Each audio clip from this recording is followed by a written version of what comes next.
Beautiful, Madeline. Thank you. Thank you so much. I kept thinking, pay no attention to that man behind the curtain. You know? But pay attention to the man in the pulpit. That's the same thing. Same with you. Good morning and welcome, all of you, to First Unitarian Church. I must say it is really an honor to have Sheriff James Winder as our guest this morning. As an elected official, he has served as sheriff for Salt Lake County since 2007. And among his countless tasks that fall under his purview, his command, I believe his primary role will always revolve around public safety and community service. A few months ago, two African-American clergymen and I met with Sheriff Winder for almost 2 hours. Blessings be upon him. That's amazing. We discussed not only public safety, but public safety specifically in light of a frightening wave of excessive police actions across the country that mainly impacted unarmed and young African Americans. Our meeting with Sheriff Winder was a combination of attempting to problem solve while also expressing concern for mounting tensions closer to home. Ferguson and Staten Island were no mere isolated incidents. And we as clergy thought it wise to be proactive rather than reactive, and so we called for the meeting. And Sheriff Winder was most gracious, and not only did we agree to hold another meeting soon, which is a very important next step, but he demonstrated a willingness, in fact, a determination to foster better relationships between law enforcement and our local communities. Sheriff Winder is a good communicator and also a very good listener. He is here to do both this morning.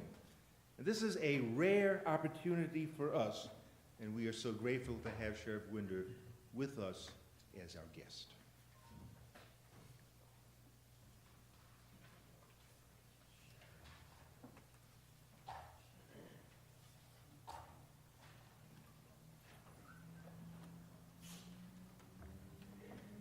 Symbol of light and of knowledge, symbol of warmth and freedom. We light this chalice as a symbol of our faith. Here we gather to celebrate hope and the infinite possibilities of love. May we open our service by turning our hymn books, please, to number 347.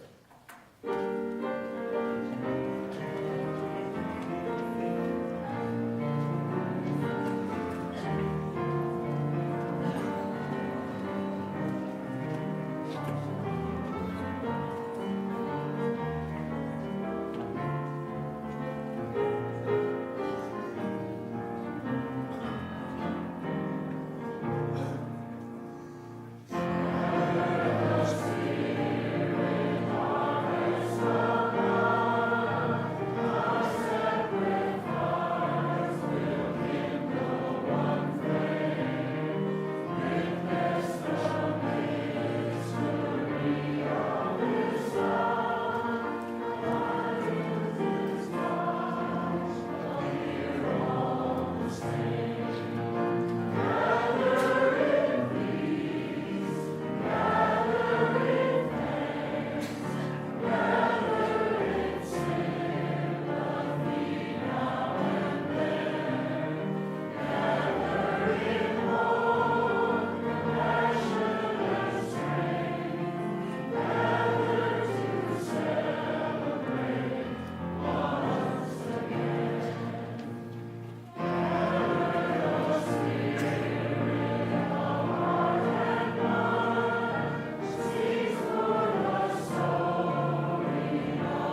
Keep it going, David. Keep it going. Keep it going. Okay. I love to see them run to Sunday school. It must be great.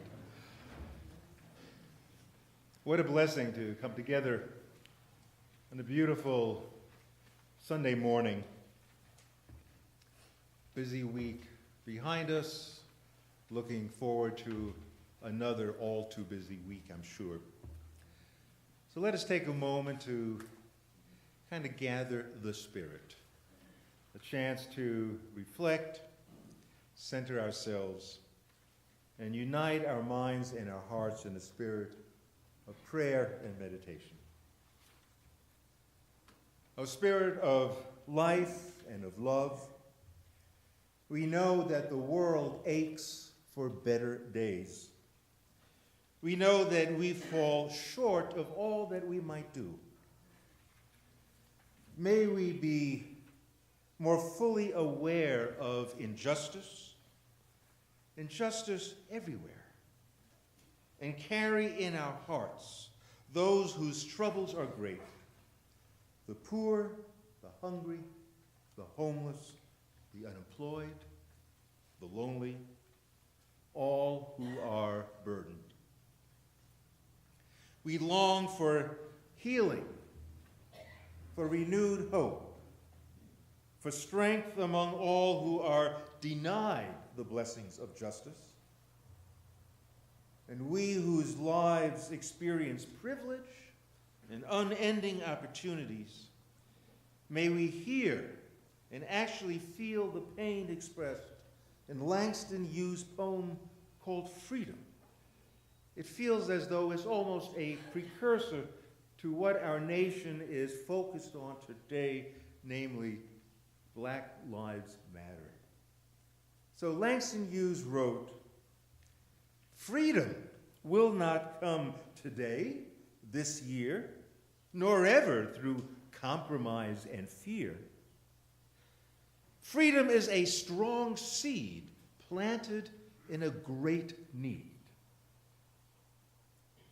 I live here too. I want freedom, just as you." May our prayer be that we always see clearly and keep before us the commandment to care.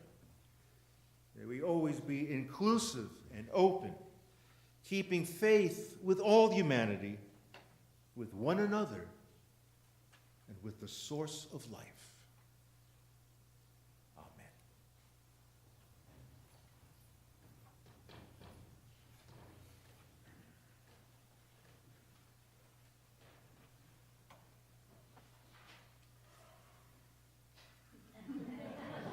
Our timing is great.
Jim, thanks so very much. And Madeline? Madeline lives in New York, but we all know she'd be much happier if she lived in Salt Lake City. At least we would be happier if she lived in Salt Lake City. We're thinking about it. Okay, good. It comes as no surprise, let me just begin by saying we're all aware that race relations in America today are extremely fragile. Just this week, ironically also the 50th anniversary of Selma, this week the Justice Department completed a 6-month investigation of the Ferguson Police Department, concluding that the police were routinely violating the constitutional rights of its black citizens. The long history of racial tensions boiled over in Ferguson last summer after a black teenager, Michael Brown, was fatally shot by a white police officer. The report describes a city where the police used force almost exclusively on African Americans. The Justice Department has opened more than 20 such investigations into local police departments and issued tough findings against cities that include Newark and Albuquerque. The relationship between minority communities and law enforcement has always had a tough history, and it feels as though the accumulation of past transgressions are surfacing at this time, but bubbling up in a way throughout our nation. And we've noticed this most acutely actually in about the past year. We know deep down that this situation, this condition, simply cannot continue. This is not the America built on fairness and justice, the America where all are created equal. And so questions surface repeatedly about race in America, and doubts arise about the integrity of our judicial system. From Ferguson, Missouri to Staten Island, New York, from Kennewick, Washington to Cleveland, Ohio, yesterday in Madison, Wisconsin, from Berkeley, Missouri to our own backyard in Saratoga Springs and the avenues. We wonder, where do we go from here? Now, obviously, dialogue is a key component to whatever steps we must take in restoring peace and justice and human dignity. Sheriff Winder is reaching out to us in community in a very profound way. The sheriff is acutely aware of the charged environment in which his law enforcers must operate. And it becomes quite obvious, I should say it became quite obvious after our discussion, that he is seeking tangible ways to build a more trusting community. It is incumbent upon both law enforcement leaders and community leaders to acknowledge that the only way to build a better world is, of course, by doing it together. We need to discover beneath the rancor and the rhetoric some common vision, common trust, common care, common ground, common metaphor, some basis upon which to signal to one another our mutual humanity. We need to remember that once all the shooting dies down and the confrontation ends, the slow and difficult task, the divine work, if you will, the difficult task of putting broken hearts and broken dreams together again begins. Many leaders in our country are prepared to do this kind of work, and Sheriff Winder is here today by my invitation to openly discuss the ways that we might begin repairing the frayed fabric of our own community. An observation by the late Reverend William Sloane Coffin might be a good place to begin. He said, "Diversity may be both the hardest thing to live with and the most dangerous thing to be without." I look forward to Sheriff Winder's remarks and the dialogue that will follow. But before we do that, before we get to that point, I have to make two very quick announcements. One is really on behalf of our high school kids. They have a fundraiser today. They are offering, although there's an expert coming in, a Zumba class. And so it's amazing. It's $10 a person, and just so go out to lunch, come back, work off your lunch, and have a really good time supporting the service project that our teenagers are going to embark on when they go up to Portland, Oregon, later in June. And the second announcement, of course, deals with our continuing pledge drive. Please think deeply about what this church means to you, what it means to the community. Give as generously as you can. The offering will now gratefully be received, a chance to greet one another and bid each other a happy daylight savings time.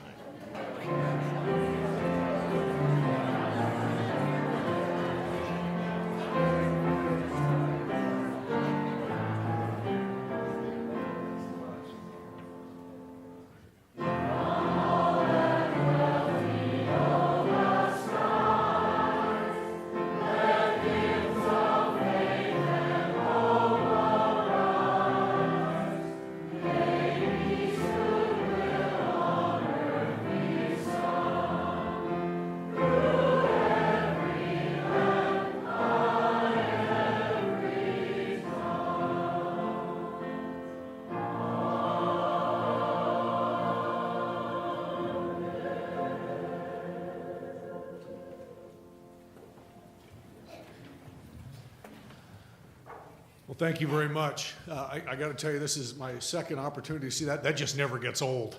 I'll tell you right now. I've had many introductions in my day, but never one quite so honorific. I'm surprised I can fit my head in this church.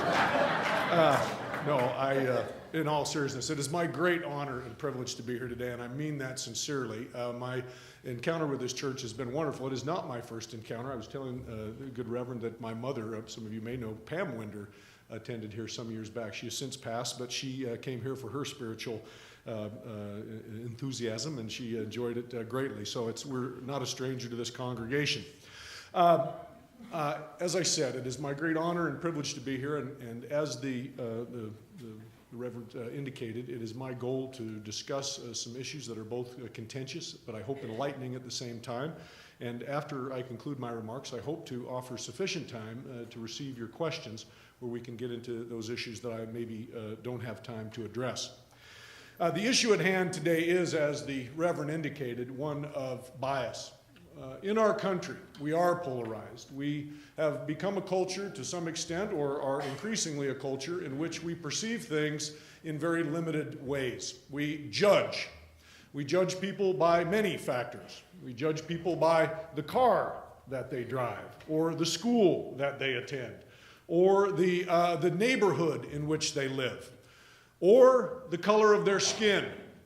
And, of course, we can judge each other by how we look in other ways, including, in my instance, the uniform that I wear. Today I came intentionally in my uniform, not to spur further controversy, but because I am very proud to wear it and to identify myself for what I am. That is your servant, a public safety officer and a police officer. I'm not ashamed of this uniform, but increasingly when I am contacted by individuals, they judge me by the uniform I wear, rather than what is in my heart or my soul or my mind.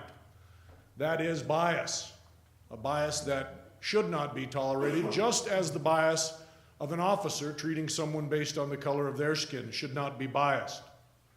We need to do more to break down in our communities the idea that it is us and them, high, low, rich, poor, south, east, whatever division you want to place onto it. We've got to shed ourselves of that predisposition and instead look at each other through the eyes of neutral, brother and sister, husband and wife, congregant, community member.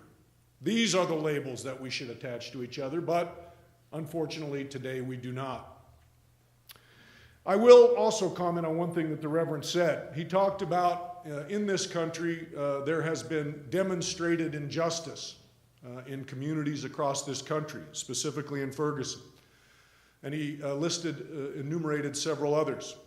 I think it is important that we do not identify each individual community in the collective either, but take into account that each community does come with its set of challenges and its set of benefits. Salt Lake is not Ferguson, Missouri, nor do we want to become Ferguson, Missouri. And I think it is important to talk about the mechanisms in which a community does become something that is out of control or something that is ugly. The history of racial injustice in our community, our country, predates all of us. In fact, it came across or arrived here with its first white settlers and has ebbed and flowed ever since. And in many portions of this country, that ebb and flow has not been exactly huge. There are pockets in our community, in our country, in which racism is still inherent and very obvious. And we must not overlook that. So let's talk a little bit about the reality of Ferguson, Missouri. First of all, it's important to note that in the United States of America, whether you understand this or believe this or not, the average size police agency is 30 officers or less. There are between 15 and 17,000 police departments in the United States of America. That statistic should shock you, because police agencies have done, in my opinion, a disservice to our broader community in that they have become micro agencies. They are small law enforcement agencies that are servicing individual populations. And on the surface, that may sound like a good thing. We all hearken back to the good old Mayberry days, where Sheriff Taylor would police his community and everybody knew him and he was the town cop. Love it. I wish we could return to it. But the reality is those days to some extent have passed. What instead we see today is that communities like Ferguson, which encompasses approximately 6 square miles, hired a police department to service their local community and to maintain local control. A word that can have positive connotations, and in this instance, I believe, very negative connotations. What did local control mean in Ferguson? It meant hiring 50 white police officers and putting them in a 6 square mile jurisdiction in which they would be responding to predominantly African American constituency on a daily basis. To understand what a 50-man police department looks like in a jurisdiction of that type, let me put it in context. If you have 60 officers and you're running a patrol shift 24 hours a day, 7 days a week, you need 5.5 officers to man every patrol car on a staffing basis. In other words, at any given time, you'll only have between 5 and 6 officers working in that jurisdiction. So 5 and 6 officers responding, unfortunately, to the same households, the same neighborhoods over and over again. Does this breed, Andy, of Mayberry communication? No, this breeds tension, because the conflicts become personal. As I arrive every day for my job in Ferguson, Missouri as a white officer, and I know that I'm going to get the same calls of drug dealing and domestic violence and you name it, and I'm going to go to the same households and deal with the same individuals, pretty soon my bias becomes even more entrenched, does it not? Because now I know you not just as an individual whose call I'm responding to, but an individual I've dealt with over and over and over again. And likewise, the citizenry sees an officer not arriving in a uniform that is neutral, but sees Officer Smith or Officer Jones, who they know by name and know by character. Those tensions begin to evolve and erupt. And over a course of time, they do become personal. Now, meanwhile, what goose is watching the grain? The elected officials in that community, the city and city council and the courts, all of whom are extremely friendly with those same white officers and continue to empower them instead of overseeing them in a neutral fashion. So now I'll come a little bit to the positive side. Reverend Goldsmith indicated that we are in a community built on freedom. Emphasis on the word building to suggest for a moment that our entire country is like Ferguson is outrageous. We have built institutions and we have come light years from where we were in the 1800s, the 1900s, the 1960s, the 1970s, we have built strong institutions, one of which is the Justice Department. And I applaud them for taking the actions that they have where they have gone and investigated. Deservedly and necessary, and I think the report will have tectonic shifts. But I certainly would invite the Justice Department to look at our own community, because we are not Ferguson. We do not have the historical implications that they have. We do not have the community tensions that they have. Not to say that we are perfect. There is much for us to do, but we should not lose sight of the fact that building is a continuous process, and you build upon a solid foundation and continue to make it stronger. What you do not do is have a solid foundation and begin to tear it apart because of misinformation or bias on either side. We must move forward. And we must move forward in a positive way, in which we do look at each other for what we are, which is individual human beings with individual needs, wants, and desires. I heard a whisper as I was sitting at my chair here when someone said, "The sheriff, what is the sheriff?" It's not an uncommon question, I'll tell you. My daughter's boyfriends all know who the sheriff is, I'll tell you that. But more than that, no. The sheriff, I am an elected official, honored to do so. I'm elected here by all citizens of Salt Lake County, and unlike in other areas of the country where the sheriff is relegated predominantly to civil process or to simply managing a jail, here your elected sheriff is responsible for a multitude of functions. First, I manage the Unified Police Department, which is our street law enforcement organization that responds to the 911 and other calls for service for nearly 400,000 of our Salt Lake County residents in multiple communities. In addition to that, I do manage not one jail, but two. I have the Adult Detention Center, which is a 2,000-bed facility, which unfortunately is filled to capacity every day and has been for 15 years. I manage a second jail, the Oxbow facility, which is a 600-bed facility, which sadly is similarly at capacity. In addition to that, I manage the court security functions.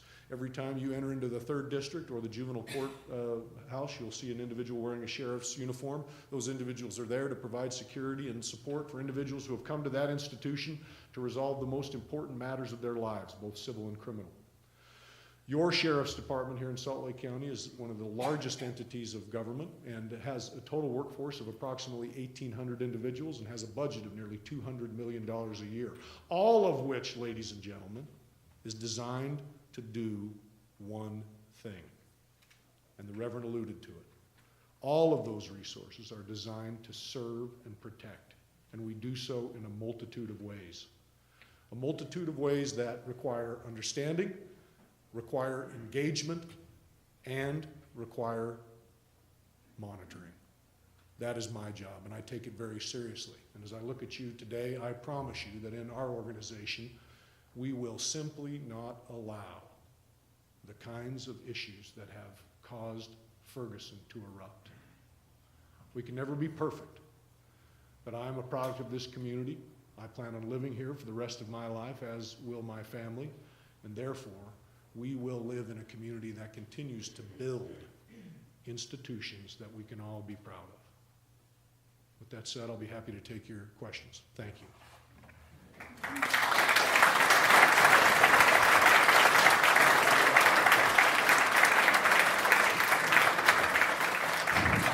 Thank you, Sheriff. And I'm going to be the roving microphone.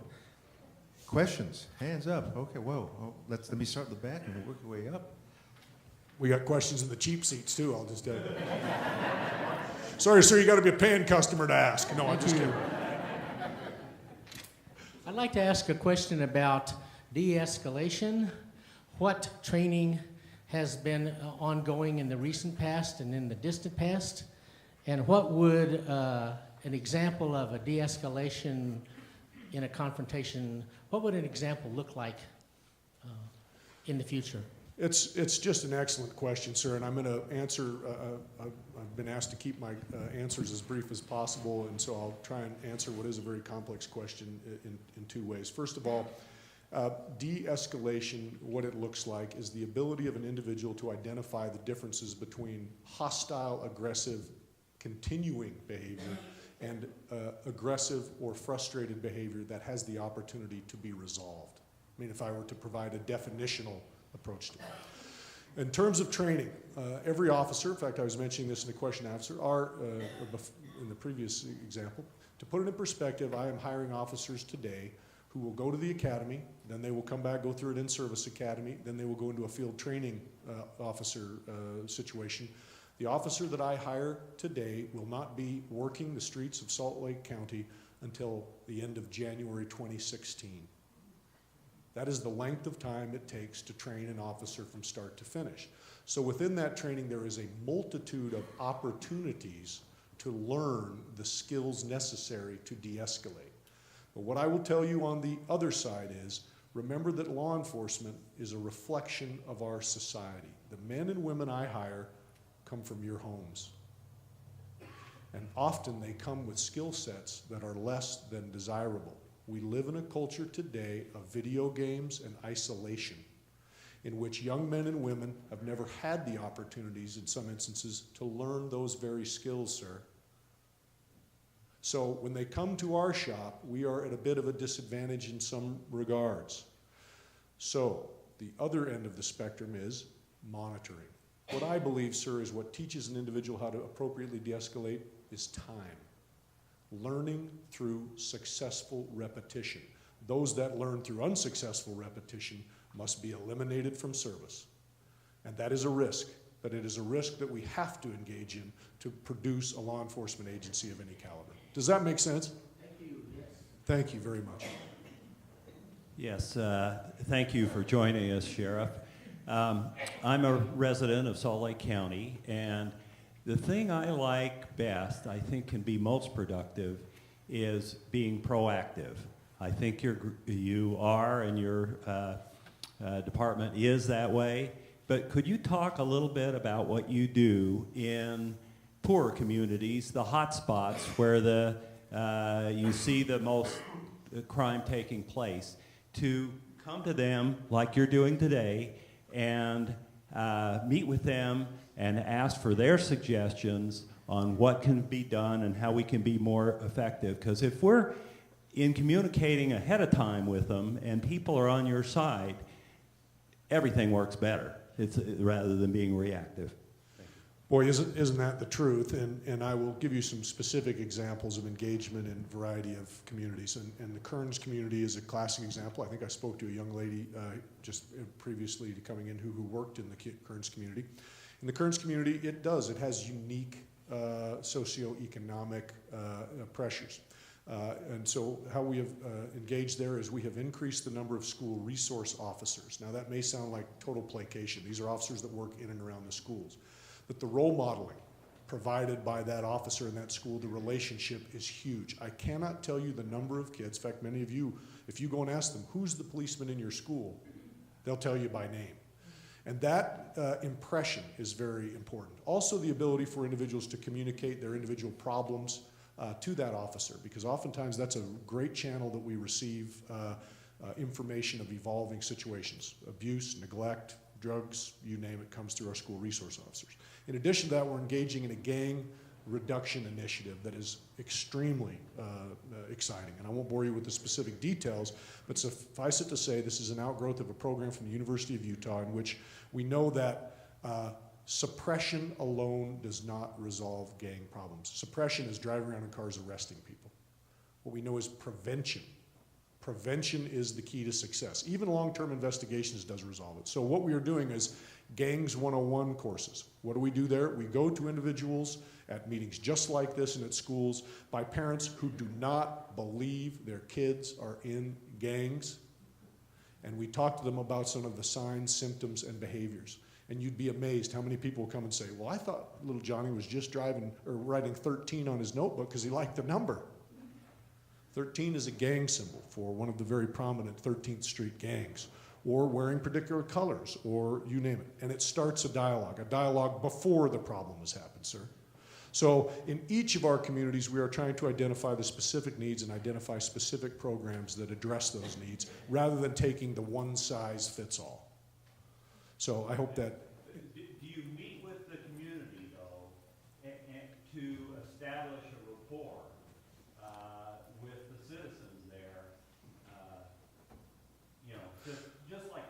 We do, and you can hear from my voice.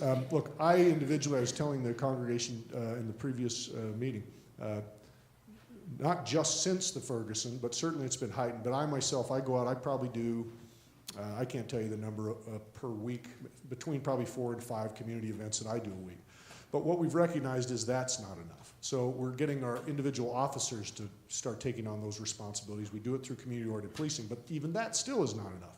One of the frustrations I've had is we thought that night out against crimes or these crime fairs were a successful way to get out and engage in the community. And here's what I've identified, positive outcome of the circumstances. I went to an event, in fact it was in Magna, and we had probably 20 police officers. You know, we had the canine guys and we had the community-oriented policing. And as I walked in the crowd, there was about 1,000 people from the Magna community. I looked, and where were all the cops?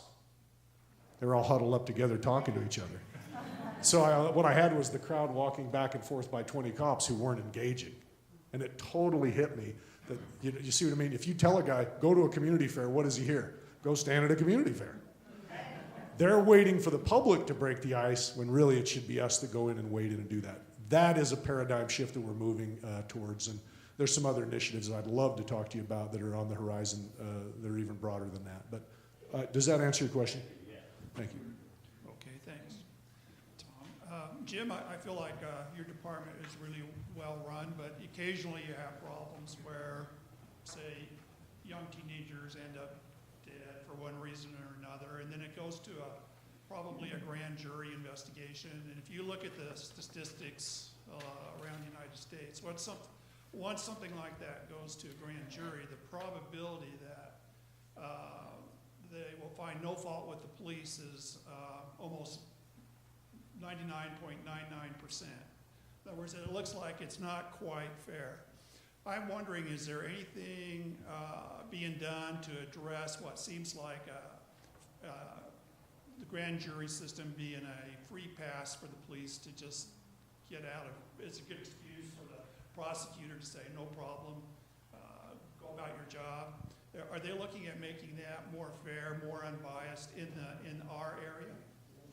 It's a tremendous question. And let me, sir, I hope I don't mean this negatively, but I will correct one perception that you outlined. We have a grand jury option. It is rarely, if ever, utilized. In fact, in the Cowley West Valley shooting situation, the district attorney, Mr. Gill, attempted to seat a grand jury and was unsuccessful in doing so.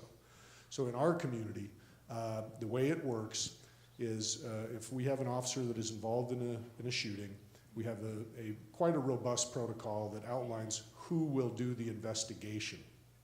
And that protocol involves a neutral outside agency. We've been doing this probably for 17, maybe even 20 years. So the investigation takes place, but here is how shootings are resolved in our community. Then the investigating body, which is usually made up of a detective from the agency officer was involved, the agency where the incident occurred, and a district attorney's quote-unquote neutral investigator, present that evidence to the district attorney, Mr. Gill in our case. And it is the district attorney and his staff who review the body of evidence associated with that case and make a determination as to whether it will be moved forward for prosecution or for not. That is the first and predominantly only step. Now, whether one agrees with that or disagrees with it, you need to know that system isn't even in place in other counties. They use a variety of different circumstances. So this year the legislature will pass a law that indicates that everyone has to use the same protocol, which I view as positive, because at least we'll all get on the same sheet. But it still does not resolve the underlying question that you provided, which is the perception on the part of the public that there is too much chumminess between those who review and those being reviewed. And you know, I'm going to be frank, I'm a little bit at a loss to say how to really resolve that. In the Ferguson case, it went to a grand jury that was seated before the shooting. They came back with a recommendation, public didn't buy it. Then the district attorney presented the evidence online, people still didn't buy it.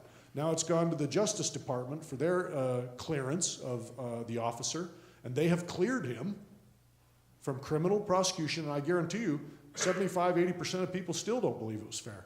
The question is, who do we trust to make those decisions. Somewhere the decision has to lie with an entity, and I hope that we don't lose faith in all of our elements that we just say, well, there's nobody to trust. I happen to trust Mr. Gill and believe that in the instances I've seen that he has recommended prosecution on those cases that sufficient evidence was warranted. Long answer, but I hope that provides some answer.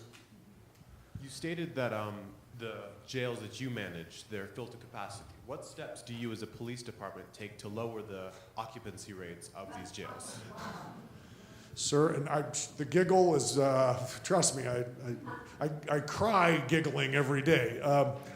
Look, the jail issue, and I want to keep my answers brief. The correction system in the United States of America is just absolutely broken. We incarcerate more people in the United States than any country in the world. 1 in 100 individuals are either in jail or in prison. Why? You're not going to like me saying this. Because of y'all. Now, you're not going to like me saying that. Legislators pass laws, ladies and gentlemen, and who do legislators live with or work for? You. And over the last 30 years, what has been the most popular comment by any legislator, aside from, I'm going to fund education. Yeah, exactly. Yeah, that does hurt my sides. I laugh so hard. No, every legislator wants to get elected, so they show up at community groups just like this, and they go, I want to be your legislator, and if you elect me, drug dealers, 3 times you're a loser. Okay, any 200 feet from a school, they're going to get a second-degree felony. Right? Okay, what they don't recognize is we know empirically that length of stay in incarceration has no impact on recidivism reduction. That's why we've been locking up people in droves over and over again. I joke that my jail is like a hotel that takes all reservations.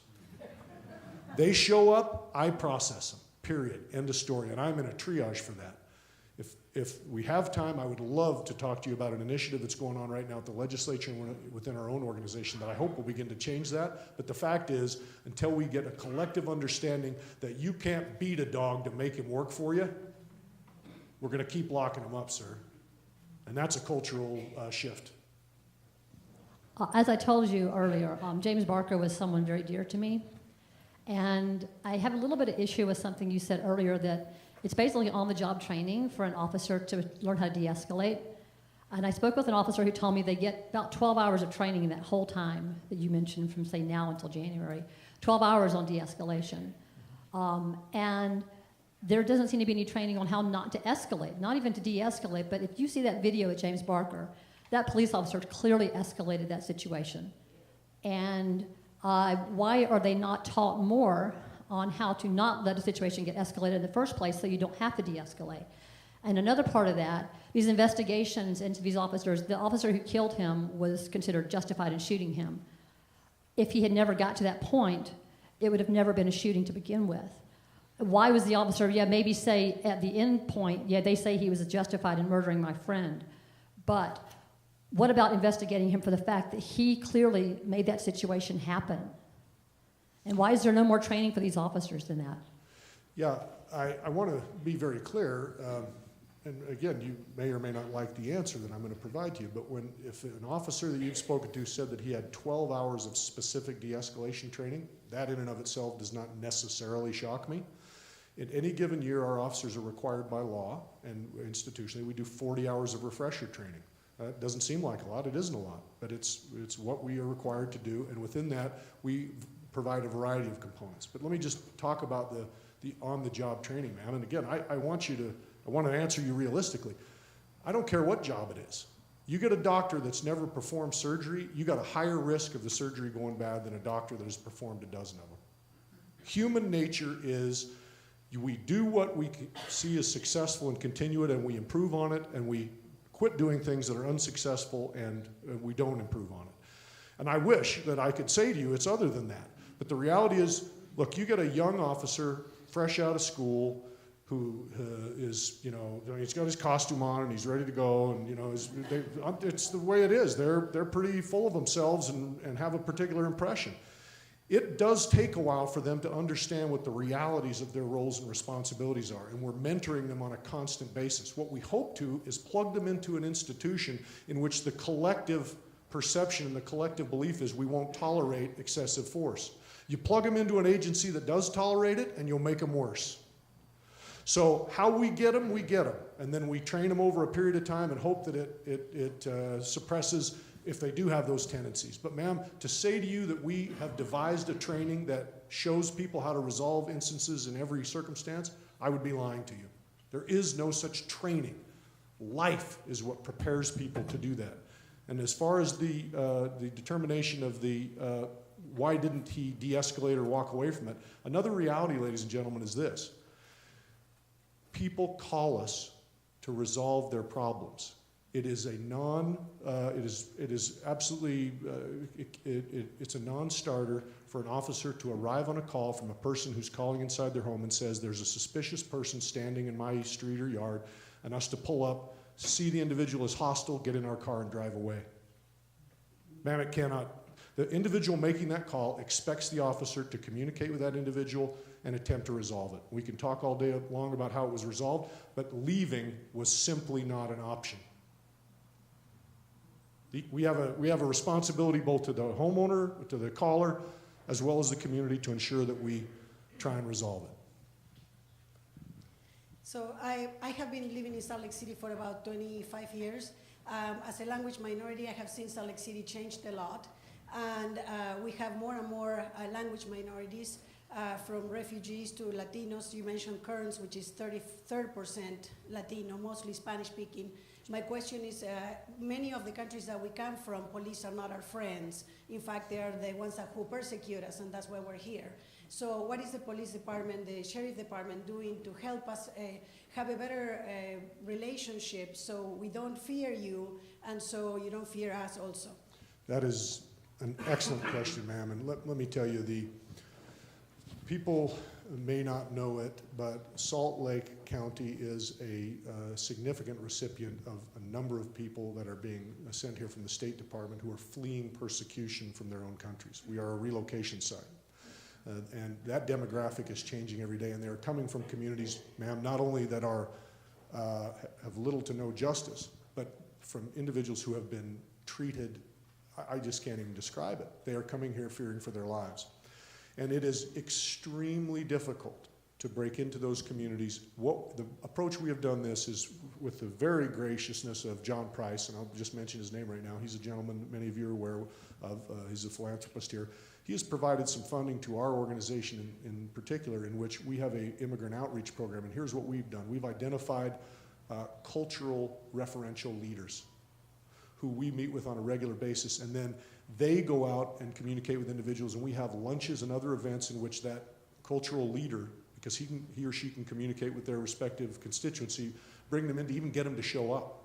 And then what we do is we do some law enforcement 101 classes.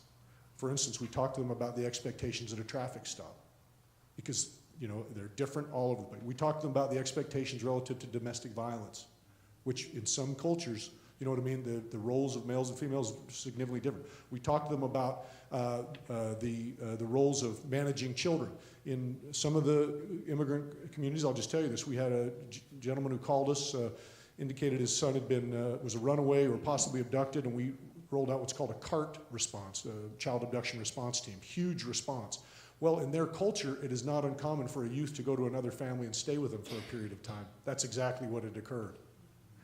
So we had to explain to the family, please tell us. See what I mean? Because we spin up all this stuff. So we're learning and we're adapting, but it is new to us. It really is. The cultural uniquenesses are diverse, but we are doing our best. And the approach is, we want to understand how you believe, but we also desperately need you to understand how our system works, because miscommunications. I had a gentleman in my jail the other day that we had repeated use of force on. You know why? Because the last time he was in jail, he was tortured. And I'm heartbroken about it. I'm just, we didn't understand the underlying issues associated with this gentleman until we got in and got drilling down to it. And I'm ashamed to say that we didn't know it immediately, but how do you? Time for 2 very quick questions, although I don't know if Jim Turner is capable of a quick question. Give it a shot, Jim. Thank you, Ray. Thank you, Jim. Next question. No, I'm just kidding. I got the vibe there, Reverend. Very well done. You know, I can't help but ponder. I think one of the inherent difficulties that law enforcement has in the disadvantaged communities is that that uniform kind of represents the defense of the status quo, which they often perceive, and in fact, they are oppressed. And I wondered if there had been any thought given to helping your officers, especially in the environments that you talked about, the community events and what have you, having an open ear and a gentle, suggestive approach about how they might politically work to change the circumstance, to be more vocal in things like is going on in the legislature today, to try to help them understand how they have some opportunity. I don't know, just if there were just a perspective that the officers were afforded that might help them better instill and appreciate the opportunities that do exist.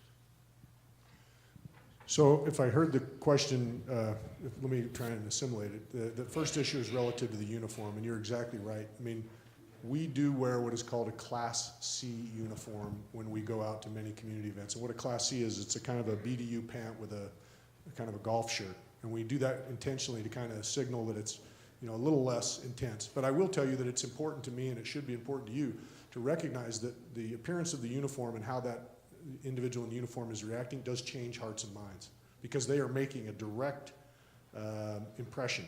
Uniform good, or uniform bad.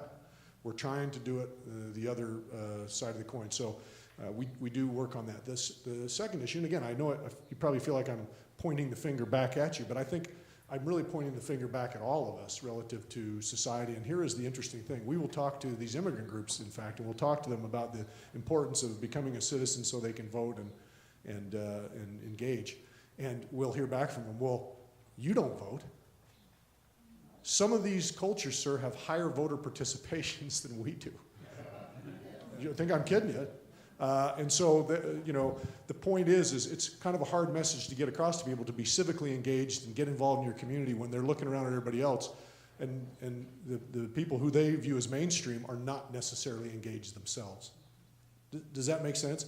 So we have to raise the collective, and then I think, just like everything else, individuals who are of different cultural background will assimilate to what our culture is. Right now, our culture is not exactly overly politically engaged.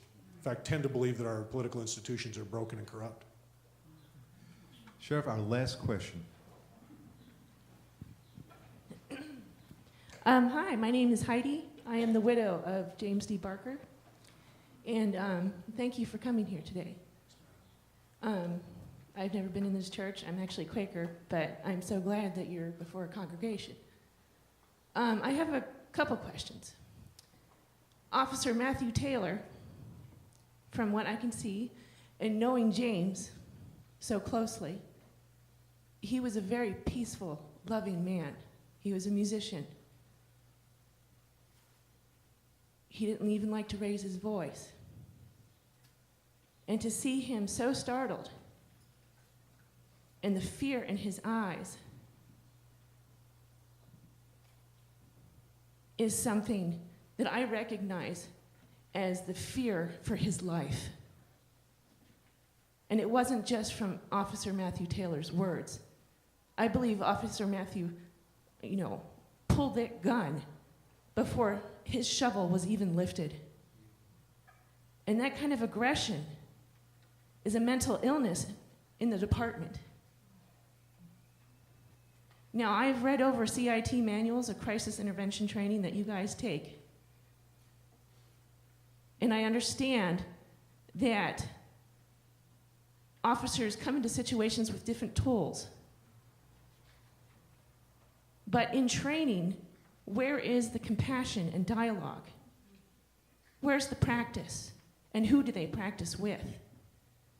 And we also read that women officers bring different tools into dialogue. It says right there in your manuals that women actually have less escalation because they're able to not intervene with a hierarchy that the men usually do. How many women officers do you have on your force and actually go out and respond to these 911 calls? How many women do you recruit just for this single reason that is so needed right now? To have people that have the tools, like women, to realize that they don't need to engage in ego and power right away and, establish hierarchy, but actually understand and see through body language. James's body language was very open. I've been a social worker as well as James. James worked with children who had drug addiction problems before he became sick and incurred brain damage. I can tell by James's body language with his hands open and his shoulders shrugged, saying, if you don't want me here, I'll come back when it snows. That was a safe situation. So if you can answer me that question about women officers, maybe you can also go into how officers practice dialogue in your CIT training. Thank you. Ma'am, first of all, from the bottom of my heart, and I mean this sincerely, I am terribly, terribly sorry for the tragedy and for the suffering of you and your family.